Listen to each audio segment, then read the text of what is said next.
여러분들은 하나님을 지식적으로만 알고 있습니까? 아니면 그 실제 하나님과 동행하며 또 하나님을 경험하면서 사시고 계십니까? 그냥 우리가 지식적으로 알고만 있는 것과 실제로 그 알고 있는 하나님과 동행하고 또 그 하나님을 경험하며 사는 것은 그야말로 엄청난 차이가 있습니다. 성경을 살펴보면 그 대표적인 예가 바로 구약 성경에 있는 성경의 인물 욥을 보면 알 수가 있습니다. 욥은 여러분 어떤 사람입니까? 욥기서 1장 1절에 보면 이렇게 나와 있습니다. 우스 땅에 욥이라 불리는 사람이 있었는데 그 사람은 온전하고 정직하여 하나님을 경외하며 악에서 떠난 자더라. 욥은 하나님께서 이렇게 설명하고 있습니다. 온전하고 정직하고 또 하나님을 경외하고 악에서 떠난 자더라. 이렇게 하나님께서는 욥을 인정하는 사람이었다는 것입니다. 그런데 하나님은 이 욥의 바로 이러한 면을 사탄 앞에서도 이렇게 욥을 인정합니다. 1장 8절에 보면 욥기서 1장 8절에 보면 이렇게 나와 있습니다. 야훼께서 사탄에게 이르시되 네가 내 종 욥을 주의하여 보았느냐? 그와 같이 온전하고 정직하여 하나님을 경외하며 악에서 떠난 자는 세상에 없느니라. 이렇게 사탄 앞에서 욥을 칭찬합니다.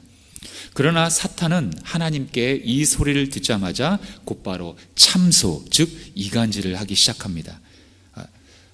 사탄의 특징이죠. 거짓말로 이간질하는 것, 분열시키는 것, 참소하는 것. 하나님한테 이렇게 의문을 제기합니다. 하나님, 욥이 어찌 까닭 없이 하나님을 경외하겠습니까? 하나님께서 저 욥에게 많은 복을 주셨기 때문에 욥이 하나님을 경외하는 것이지, 그 복을 하나님이 다시 거두어 간다면 분명히 저 욥은 하나님을 저주할 것입니다. 이렇게 하나님 앞에 참소합니다. 그래서 하나님은 욥의 믿음을 테스트하기에 계획을 세우십니다. 그 사탄의 말대로 복을 다시 거두어 드리는 그러한 믿음의 테스트를 실행하기로 결정했다는 거예요.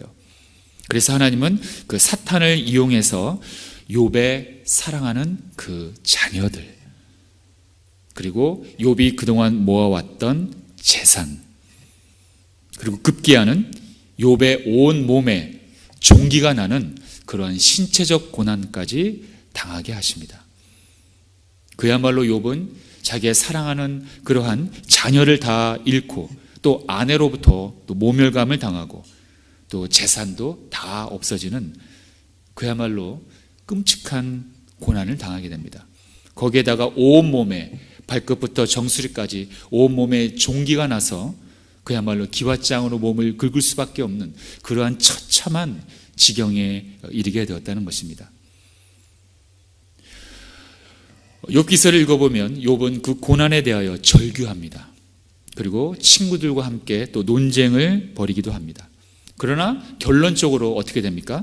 하나님께 회개하며 우리의 인생을 감찰하시는 하나님의 절대적인 주권을 인정하고 오히려 마지막에는 이전보다 더 많은 복을 받게 되는 것이 욥기서의 마지막입니다. 그래서 욥기서 마지막 42장 5절에서는 욥이 마지막으로 이렇게 결론을 내립니다. 제가 우리말 성경으로 읽어드리겠습니다.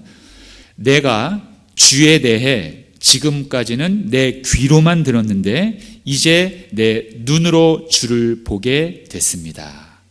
다시 읽어드리면 내가 주에 대해 지금까지 내 귀로만 들었는데 이제 내 눈으로 주를 보게 되었습니다. 이제까지는 욥은 여태까지 자기 조상들로부터 들어왔던 하나님이었어요. 그냥 어릴 적부터 아버지로부터 할아버지로부터 그 조상들로부터 들어왔던 아브라함부터 시작되었던 그 하나님, 계속 교육을 받았던 것입니다. 또는 종교적인 전통, 또 종교적인 교훈을 통해서 늘 하나님으로부터 교육을 받아왔고 들어왔던 하나님이었어요. 여러 사람들의 이야기를 통해서만 배워왔던 그 하나님을 이제는 눈으로 보게 되었다는 것, 즉 경험하고 체험함으로 인해서 다시 하나님과의 관계가 다시 세워졌다는 이야기입니다. 그것을 욥은 이렇게 마지막으로 그 엄청난 환난을 겪고 난 후에서야, 그제서야 이제 내가 하나님을 눈으로 보게 됐습니다. 이렇게 고백하게 되는 것입니다. 하나님을 지식적으로 알고만 있었지만 이제는 경험적으로, 체험적으로 이제는 하나님과 함께 동행하며 내 삶 속에서 같이 하나님과 동행하게 되었다는 것입니다. 만약에 이 황수철 목사의 속에서, 자기 속에서, 그리고 이력서를 누군가가 보았다고 칩시다. 만약에 여러분들이 제 속에서를 보았어요, 이력서를 보았어요, 저의 출생과 살아온 과정, 제 학력 또는 경력을 그 서류를 통해서 여러분들이 보았다면 그야말로 저에 대해서 아주 자세하게 알 수 있을 것입니다. 그렇지만 실제로 저를 안다고 여러분들이 알 수 있습니까? 아닙니다. 절대로 그럴 수 없습니다. 저와 실제로 대화를 해보고 또 함께 또 경험을 해보고 신앙생활을 같이 해보면 그제서야, 그것도 시간이 어느 정도 걸립니다, 그제서야 저에 대해서 안다고 감히 말할 수가 있는 것입니다. 또 약간은 우스갯소리지만 우리 여성분들끼리 하는, 참 많이 하는 그러한 말들이 있습니다. 우리 여성분들끼리, 결혼을 한 여성분들끼리 모이면 이러한 말들을 많이 합니다. 참 너는 좋겠다, 네 신랑하고 사니까. 왜? 네 신랑은 참 성실하고 착하고 일도 열심히 하고 아주 참 열심히잖아. 그때 그 말을 듣는 여성들은 보통 뭐라고 얘기합니까? 뭐라고 얘기하죠? 예, 한번 살아봐. 아주 정확합니다. 예. 제가 아주 어렸을 때부터 듣던 유머 아닌 유머입니다. 한번 살아봐. 예. 이게 무슨 말입니까? 왜 이런 말의 그 의미가 뭡니까? 실제로 지식적으로 아는 것과 경험은 하늘과 땅 차이라는 것입니다. 그런데 하나님도 마찬가지라는 거예요. 오죽하면 욥이 마지막 42장에서 그제서야 그 말을 했겠습니까? 이제는 하나님은 내 귀로만 들었사온데 이제는 눈으로 보게 됩니다. 하나님에 관하여만 알고 있는가? 아니면 실제로 그분과 내가 현재 동행하고 있는 삶을 살고 있는가? 우리는 스스로 점검을, 테스트를 해봐야 합니다. 사실 우리가 이 우주 만물을 창조하신 하나님과 동행한다는 그 사실을 정말 우리가 생각만 해도 사실 이건 우리가 가슴 벅찬 일이고 영광스러운 일입니다. 한밤중에 아브라함을 불러서 하늘의 별을 바라보게 하시며 저 별처럼 너의 자손이 많을 거야 이렇게 말씀하신 그 수천 년 전의 하나님, 떨기나무 가운데서 모세를 부르셨던 그 하나님, 홍해바다 속에 마른 땅을 숨겨놓았다가 자기 백성들 건너갈 때 그 바다 속에서 마른 땅을 나오게 하셨던 그 하나님, 여호수아를 통해서 그 태양과 달을 멈추게 해서 이스라엘 백성들이 전쟁에서 승리하게끔 했던 그 하나님, 그리고 마지막으로 당신의 사랑하는 아들 독생자 예수를 우리의 죄값을 지불하기 위해서 이 땅에 예수 그리스도를 보내셨던 그 하나님, 그 하나님이 그 수천 년 전에 성경에 나와 있는 그 수많은 위인들의 하나님이 아니라 바로 현재성을 갖고 나를 가장 아끼고 사랑하신다면, 그것만 우리가 묵상한다면, 그리고 그 하나님과 내가 현재 동행하고 있다면, 과거의 하나님이 아니라 현재성을 띤 현재 그 하나님과 내가 동행하는 삶을 살고 있다면, 그것만 생각한다면 우리가 얼마나 가슴 뛰겠습니까? 얼마나 벅차겠습니까? 바로 그러한 현재성을 띤 하나님의 뜻에 따라 사는 것은 그야말로 진정한 인간성을 회복하는 길이요, 그 자체가 회복이고 그 자체가 치유이고 그 자체가 우리들의 잃어버린 기쁨을 다시 찾을 수 있다는 것입니다. 지금 세상을 보면은 정말 인간이 인간답지 않은 그야말로 짐승처럼 살아가는 사람들이 너무나 많이 있다는 거예요. 약육강식, 강한 자만이 살아남는다? 여러분, 성경은 그런 말 없습니다. 우리는 모두 서로를 위해서, 서로를 섬기며 살아가는 것이 우리의 뜻이고 하나님이 우리를 만드신 그러한 하나님의 뜻인데, 우리 가운데 죄가 들어옴으로 인해서 우리는 마치 동물처럼, 짐승처럼 살아야지만 그것이 인간다운 삶이라고 우리가 왜곡된 가치관을 갖고 많은 사람들이 살아가고 있다는 거예요. 그렇기 때문에 우리는 하나님의 뜻에 따라 사는 것, 그리고 그거를 하나님이 나와 동행하고 경험하며 산다는 것, 그것만 회복한다면 우리의 진정한 인간의 형상은 회복될 수 있다는 것입니다. 자, 이렇게 하나님의 뜻 가운데 우리는 살아야 합니다. 그런데 하나님의 뜻 가운데 산다는 말은 좀 더 구체적으로 무엇을 우리가 의미하는가, 그 점에 대해서 우리가 오늘 두 가지로 함께 나누길 원합니다. 자, 첫 번째로 하나님의 뜻 가운데 산다는 말은 무엇을 의미합니까? 자, 따라하시기 바랍니다. 우리 화면을 보시면 시작. 하나님의 말씀을 대면하십시오. 자, 하나님의 말씀을 읽으십시오, 하나님의 말씀을 묵상하십시오 라고 제가 쓰지 않고 하나님의 말씀을 대면하십시오. 마치 사람이 사람의 얼굴을 대면하듯, 우리가 인격적으로 사람을 만나듯 하나님의 말씀을 대면하십시오, 이렇게 표현을 했습니다. 아니, 목사님, 하나님을 실제로 경험하고 체험하기 위해서는 우리가 다 금식 기도하면서 기도원 가야 되는 거 아닌가요? 그래야 막 하나님의 그 기적을 경험하고 막 그래야 하는 건데 무슨 하나님의 말씀을 대면하라는 말입니까? 이거는 좀 약간 거리가 있는 그런 얘기 아닌가요? 이렇게 생각할 수도 있겠습니다. 그러나 그렇지 않습니다. 하나님의 말씀을 대면하는 것을 빼놓고 우리가 다른 것을 먼저 취한다면은 문제가 많이 생깁니다. 그런데 문제는 뭐냐? 하나님의 말씀을 어떻게 대하느냐, 그것이 문제라는 거예요. 말씀을 대할 때는 하나님을 대하듯 대해야 합니다. 그냥 책을 읽는 그러한 수준을 넘어야 한다는 거예요. 성경을 볼 때는 항상 하나님의 그 의도를, 하나님의 뜻을, 하나님의 그 속마음을 깨닫게 해달라고 반드시 기도한 후에 성경을 봐야 합니다. 그렇지 않다면 그냥 책을 읽는 거예요. 책을. 우리 어르신들이 많이 계셔서 아시겠지만은 참 우리 옛날에는, 제가 옛날이라고 하니까 좀 죄송하지만 어쨌든 그 옛날에는 손글씨를 쓰면서 참 편지를 많이 썼어요. 그렇죠? 우리 권사님들도 계시지만 이 손글씨를 쓰면서 연애 편지도 많이 썼죠? 그죠? 예. 예. 여기서 손글씨 쓰면서 연애 편지 한 번도 안 써보신 분이 혹시 계실 수도 있겠습니다만 대부분은 아마 한 번쯤이라도 정말 장난이라도 좀 호기심이라도 연애 편지를 주거니 받거니 했던 분들이 있을 것입니다. 저도 물론 마찬가지입니다. 학교 다닐 때 편지를 써서 짝사랑하는 사람한테 막 편지를 써서 두근두근 심장이 뛰면서 쓰기도 하고 또 받기도 해보고 그랬습니다. 또 군대에 있을 때는 초등학생들로부터 온 그 위문 편지를 받아본 경험이 있었어요. 이렇게 우리가 편지를 보면, 여러분 편지를 읽을 때 그냥 소설책 읽듯 그냥 지식을 내가 수혈받듯 그냥 그렇게 편지를 읽습니까? 아니죠. 여러분들 연애 편지를 읽을 때 어떻게 읽었습니까? 그 연애 편지를 쓴 상대방을 생각하면서 읽죠. 당연하죠. 그죠? 그건 당연한 겁니다. 우리가 편지를 읽을 때는 그 사람의 마음을 헤아리며 자연스럽게 읽게끔 되어 있습니다. 그 사람의 마음, 그 사람의 심정이 어떤가? 그 사람의 그 얼굴을 기억하면서 그 사람이 어떤 심정으로 이 편지를 나에게 쓰였는지 그걸 막 상상하기도 하고 생각하면서 우리가 그 편지를 읽는 게 본능이라는 거예요. 누가 알려주지 않아도 그 상대방을 항상 생각하면서 그 편지를 읽게끔 되어 있다는 것입니다. 그렇다면 우리가 성경에 있는 하나님의 말씀을 볼 때도 그렇게 하는가?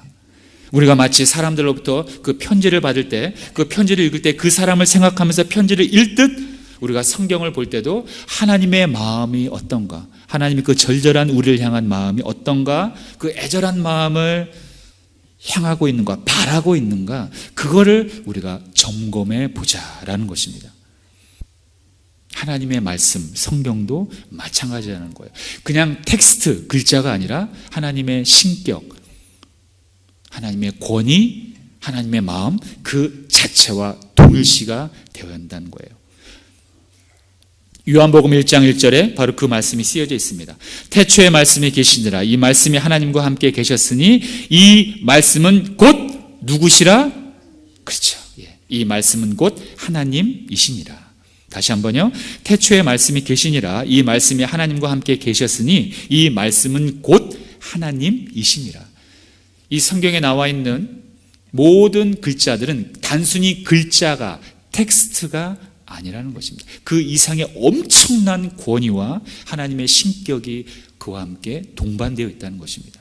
그러므로 우리는 하나님의 말씀을 볼 때는 하나님을 대면하듯 우리가 하나님의 말씀을 읽어야 한다는 것입니다. 구약의 유대인들처럼 하나님의 말씀을 읽다가 하나님이라는 야훼라는 글자가 나오면 목욕을 할 정도까지는 우리가 되지 않더라도 최소한 하나님의 말씀을 읽기 전에 이 말씀을 통해서 우리가 하나님을 만나게 해달라고, 체험하게 해달라고 꼭 기도를 해야 할 줄로 믿습니다.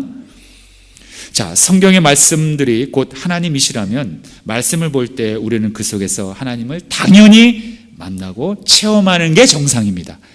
하나님의 말씀을 읽었음에도 불구하고 하나님을 경험하지 못하고 하나님을 체험하지 못했다면 우리는 여전히 그냥 책으로 읽을 뿐이라는 거예요. 사람을 만나듯, 내가 아무개 집사님, 아무개 권사님, 아무개 친구를 만나듯 우리가 성경을 그렇게 이제부터 대면해야 한다는 거예요. 여러분들 그러한 자세로만 성경을 이제부터 보기 시작한다면 놀라운 기적이 일어날 줄 믿습니다. 성경은 그럴 때 기적이 일어나는 거예요. 하나님은 우리의 속사정을 미리 다 알고 계십니다. 그렇기 때문에 더더욱 하나님의 말씀을 통해서 나에게 말씀하시는 그런 하나님의 그 의도를, 그 뜻을 더 우리가 갈증을 일으켜야 된다는 거예요. 갈망해야 된다는 거예요. 내가 지금 이러한 상황에 놓여 있는데 하나님께서 분명히 나한테 주신 메시지가 있을 텐데 그 메시지를 어디서 찾아야 할까? 어디서 찾긴요? 하나님이 이미 우리에게 주신 말씀 가운데 있죠. 하나님을 만나기 원하십니까? 만나기 원하신다면 하나님의 그 인격, 하나님의 신격이 있는 하나님의 말씀 가운데서 하나님을 찾으시기 바랍니다. 하나님을 찾으신다면 하나님은 우리와 숨바꼭질하지 아니하시고 우리를 100% 만나주십니다. 이렇게 우리가 하나님의 뜻 가운데 산다는 말은 첫 번째로 하나님의 말씀을, 하나님을 만나는 것처럼 대면해야 한다. 바로 이것입니다. 이것만이 하나님의 뜻 가운데 사는 첫 번째 길입니다. 자, 두 번째로 하나님의 뜻 가운데 산다는 말은 무엇을 의미할까요? 자, 함께 따라하겠습니다. 시작. 하나님의 사랑을 확신하십시오. 오늘 읽은 본문입니다. 오늘은 좀 이 부분에 제가 좀 중점을 두고 이야기를 하고 싶습니다. 여러분, 오늘 제가 서론에서 이야기한 욥기서를 우리가 생각할 때 마귀의 목적이 무엇이었죠? 잘 생각하시기 바랍니다. 마귀의 목적은 욥에게 환난을 주는 게 목적인 것처럼 우리가 생각할 수 있습니다. 그러나 사실은 아닙니다. 여러분, 원수 마귀가 우리에게 환난과 고난을 물론 줄 때도 있습니다만 그게 목적이 아니에요. 근데 우리는 자꾸 우리의 시선과 마음은 그 고난, 그 환난, 그 어려움 가운데 모든 시선이 고정되어 있습니다. 그러나 그건 단계일 뿐입니다. 마귀가 욥에게 환난을 주는 목적은 그 환난, 고난 자체가 목적이 아니라 그 환난을 통해서, 그 고난을 통해서 하나님을 저주하게끔 만드는 것, 그래서 하나님과의 관계를 끊어버리게 하는 것, 그것이 마귀의 목적이라는 거예요. 환난과 고난은 하나님과의 관계를 끊기 위한, 우리가 하나님을 의심하고 저주하게끔 하기 위한 하나의 매개체일 뿐이라는 것입니다. 그걸 우리가 알아야 합니다. 여러분들의 환난과 고난을 통해서 하나님께서 나를 사랑해 주시고 보호해 주신다는 말이 있는데 이게 왜지? 아닌가? 의심이 든다면 여러분들은 마귀의 전략에 이미 걸려든 겁니다. 이걸 우리가 분명히 알아야 합니다. 우리의 초점은 고난에만 머물러 있는 경우가 너무나 많습니다. 그렇다면 마귀는 왜 이렇게 할까요? 왜 이런 짓을 하죠? 마귀는요, 잘 들으시기 바랍니다. 하나님의 사랑이 그만큼 무섭다는 걸 알고 있기 때문이에요. 하나님의 사랑에 엄청난 그 능력, 위력이, 권능이 있다는 걸 이미 알고 있기 때문입니다. 그 십자가의 사랑이, 십자가의 헌신이, 십자가의 능력이 얼마나 위대하며 그 어떤 세력도 무너뜨릴 수 없다는 걸 마귀는 사실 알고 있어요. 그렇기 때문에 그 능력을 알고 있기 때문에 우리에게 고난과 환난과 이런 물리적인 이러한 가시적인 또는 마음적으로 어려움을 줌으로 인해서 우리 스스로가 하나님에 대한 사랑을 의심하게끔 만들어서 하나님과의 관계를 끊어버리고 하나님을 포기하게끔 만들려는 것입니다. 하나님의 사랑은 변하지 않습니다. 마귀가 이렇게 한다고 해서 하나님의 사랑이 변하거나 없어지거나 사그라지지는 않습니다. 단 우리 쪽에서 그 사랑은 실제로 현존하지만 우리 쪽에서 우리의 영이 어두워서 그 사랑을 보지 못하게 하고 의심하게 해서 우리 스스로가 포기하게끔 의도하는 것, 이것이 바로 마귀의 목적이라는 거예요. 그러한 의미에서 보았을 때 오늘 사도 바울은 로마서 8장을 통해서 어떻게 선언하고 있습니까? 17가지의 엄청난 고난의 환난의 그 구체적인 내용들이 나옵니다. 제가 다시 읽어드리면 환난, 공고, 박해, 기근, 적신이라는 말은 헐벗었다. 무슨 옷을 안 입고 다 이렇게 있는 걸 말하는 겁니다. 그래서 헐벗은 상태, 이제 그런 것을 의미합니다. 또 위험, 칼, 사망, 생명, 천사들, 권세자들, 현재일, 장래일, 능력, 높음, 기쁨, 다른 어떤 피조물이라도 우리 주 그리스도 예수 안에 있는 하나님의 사랑에서 끊을 수 있다, 없다? 네. 이러한 17가지의 엄청난 이러한 능력이 하나님과 우리의 사랑을 절대로 끊을 수 없다는 거예요. 왜냐하면 하나님의 사랑은 그만큼 위대하고 능력이 있는 사랑이기 때문입니다. 이것을 여러분들이 알고만 있는 것이 아니라 확신을 해야 합니다. 목에 칼이 들어오더라도 여러분들은 확신을 해야 합니다. 그 어떤 여러분들이 다른 것을 다 희생하더라도 마치 욥처럼 자기의 자녀들이나 자신의 경제라든가 온몸에 종기가 날지라도 여러분들은 이것만큼은 여러분들이 외면하면 안 된다는 것입니다. 자, 그런데 오늘 읽은 이 로마서 8장의 하반부의 내용을 보니까 하나님의 사랑이 위치하는 곳을 말하고 있어요. 하나님의 사랑은 여러분 어디에 있을까요? 너무 좀 추상적이고 광범위한 말이죠. 그런데 오늘 본문에 보니까 하나님의 사랑은 여기에 있다고 말씀하고 있습니다. 자, 한번 같이 읽어보겠습니다. 자, 시작.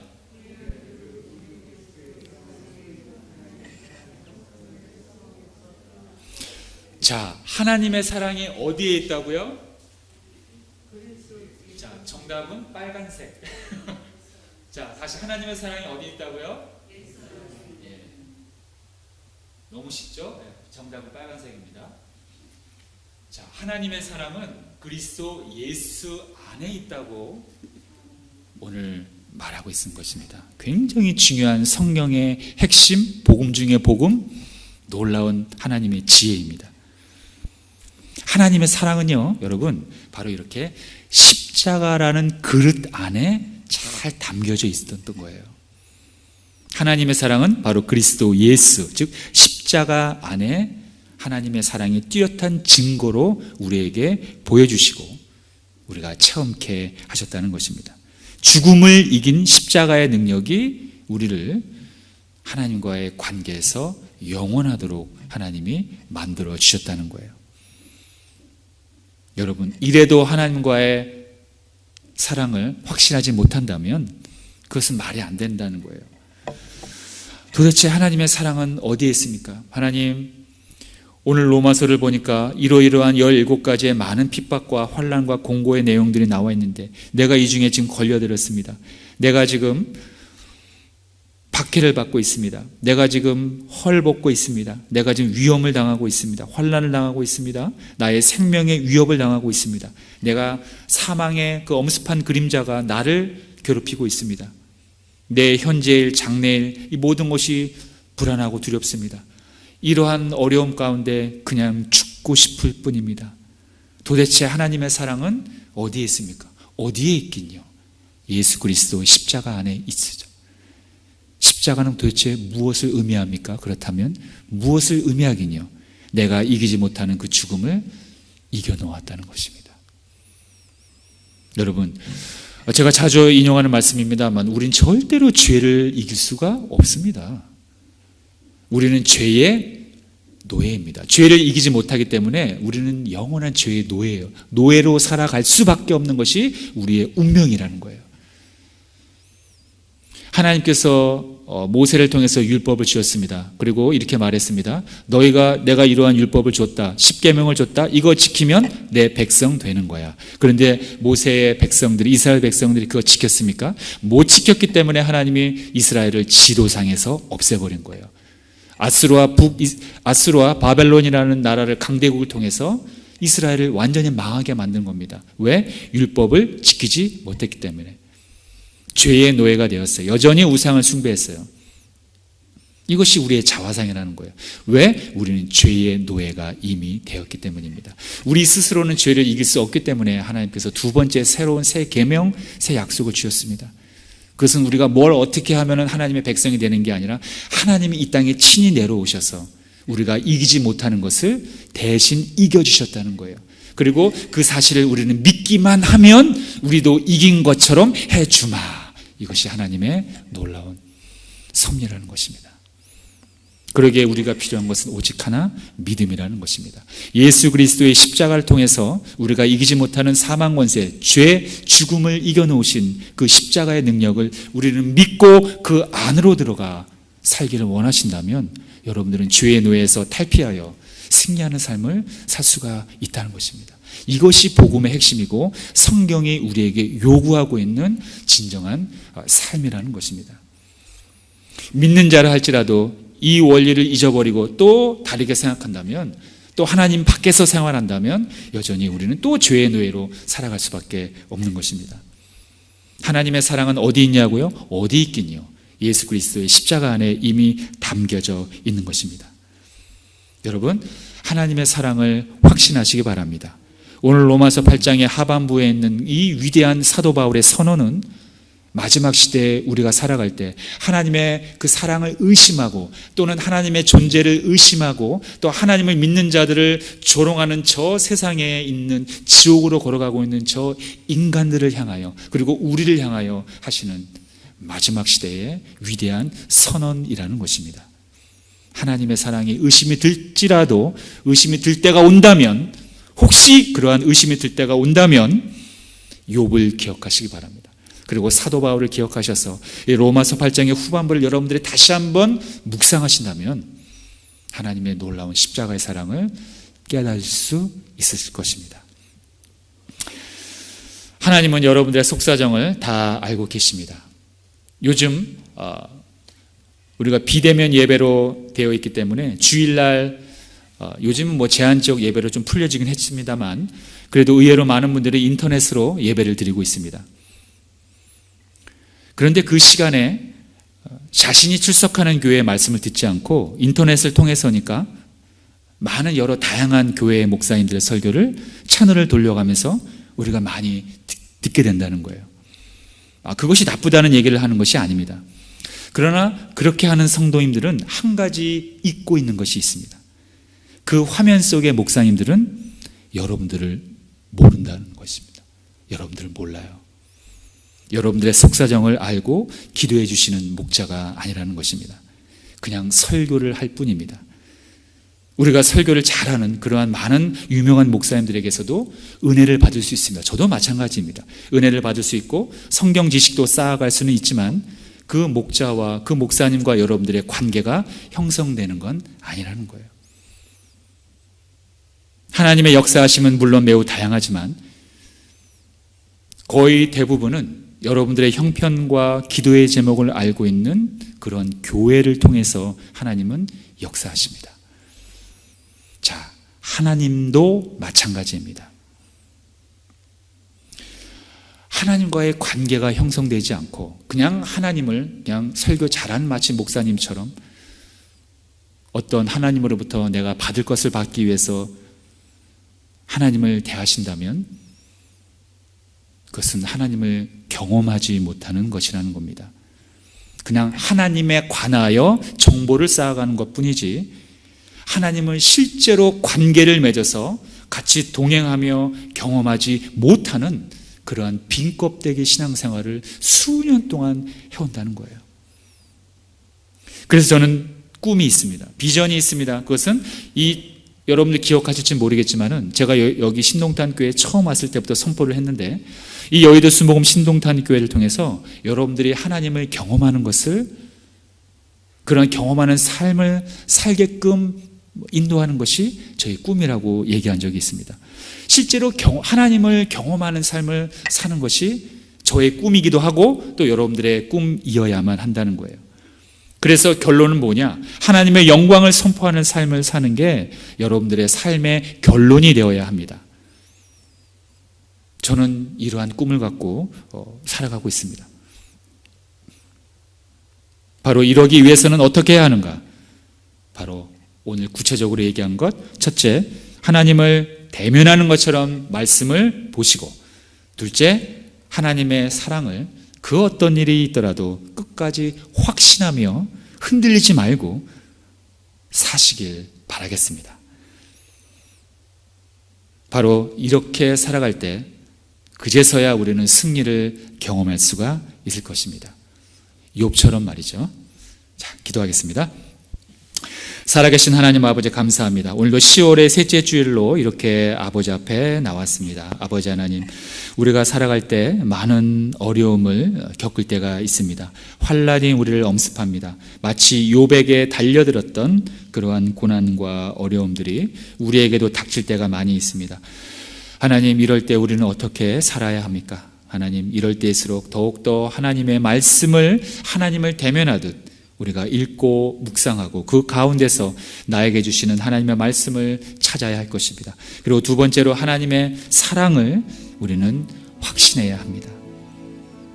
사도 바울은 고백했습니다. 그 어떤 환난과 공고나 박해나 기근이나 칼이나 높음 깊음, 그 어떤 권세자들이 주 예수 그리스도와 우리와의 그 사랑의 관계를 끊을 수 없다고 말씀했습니다.